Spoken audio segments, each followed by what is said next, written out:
What is going on, guys? It is Wrestlelamia here, back with another video. As Extreme Rules draws ever closer, fans want to know what's the latest on the WWE Stipulation show. Join us now as we look at the most shocking rumors regarding Extreme Rules 2022. Be sure to subscribe and hit that notification bell for daily wrestling videos, and follow us on Facebook for exclusive lists. Also check out Wrestlelamia.co.uk and our non-wrestling channel, Incredible.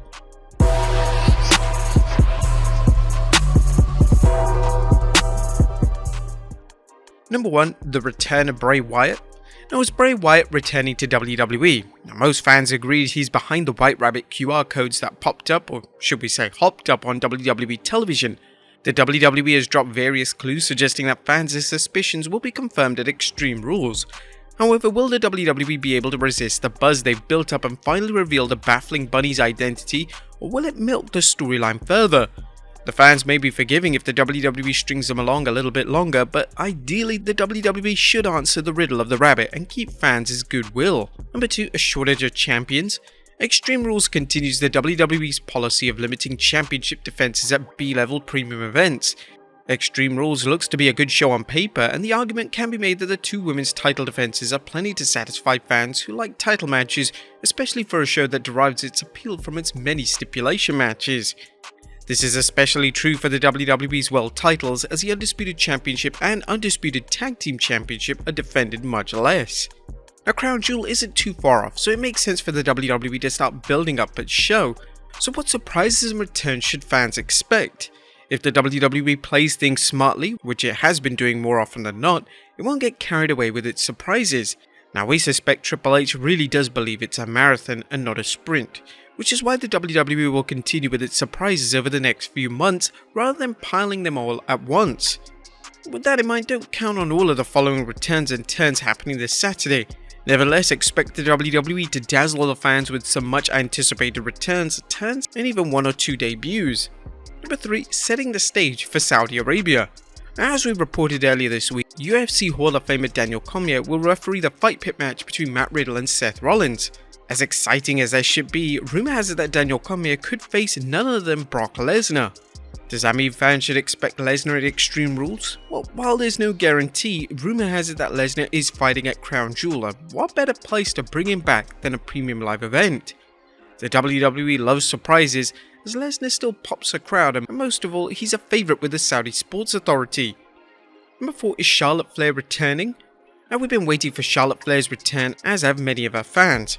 Unfortunately, the WWE has taken its time bringing her back, leading to speculation whether the WWE is waiting for the right time, much as it did with Bayley, who was reportedly cleared to return for several months before finally returning with the sensational storyline that became Damage Control. Now, we repeatedly suggested that Flair's return will be linked with Ronda Rousey, and it could lead to Flair helping Morgan retain against Rousey, which would be terrible, as no one at Rousey's level should lose 3 straight matches to Liv Morgan, or it could lead to Rousey winning. Number 5. What about Sasha and Naomi?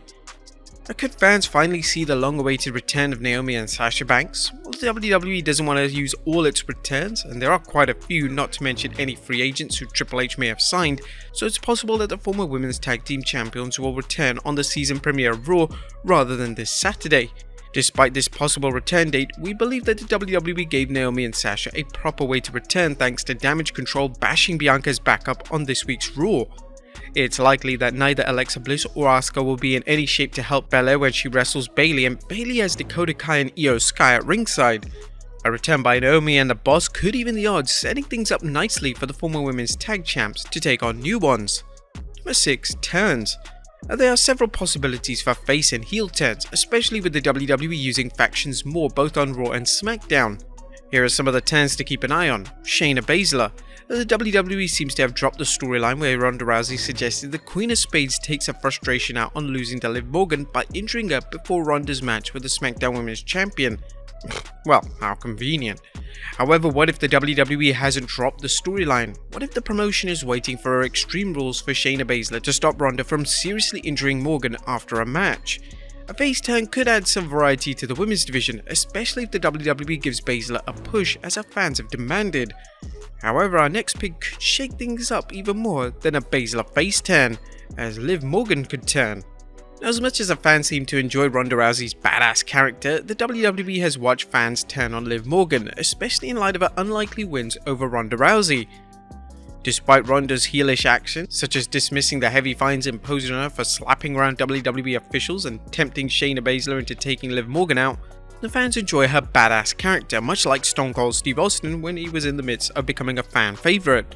What if the WWE decides to turn Morgan heel? She's already acknowledged that some of her fans have turned against her, so she could go the John Cena route and absorb the cheers of some fans while ignoring the boos of other fans. However, she could embrace the boos and turn heel. The idea of Morgan playing a heel may seem ridiculous, but as Bayley has shown, even the whitest of white bread babyfaces can turn heel. What about AJ Styles? AJ Styles certainly seems to have grown tired with his weekly beatdowns at the hands of the Judgment Day and Rey Mysterio, abandoning AJ during their tag match on Raw against the Judgment Day, which didn't help.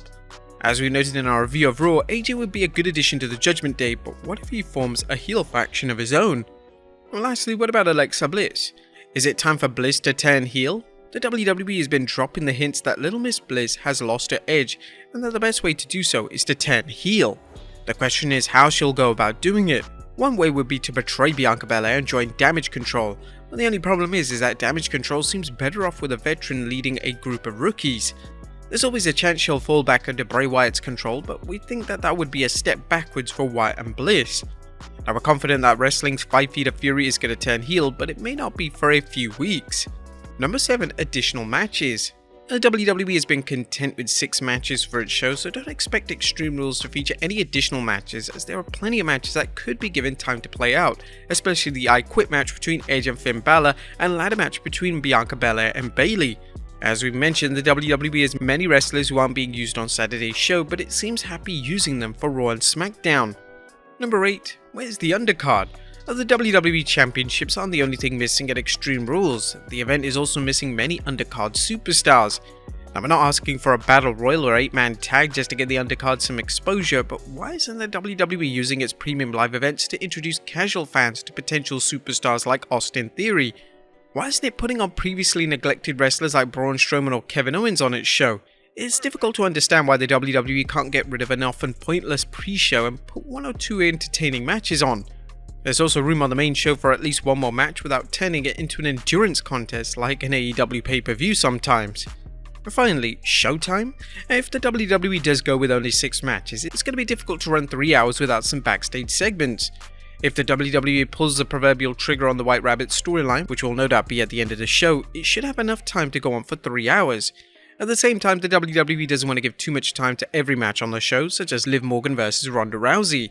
What do you guys think of these rumours? Let us know in the comments down below, and I'll see you next time with some more wrestling content.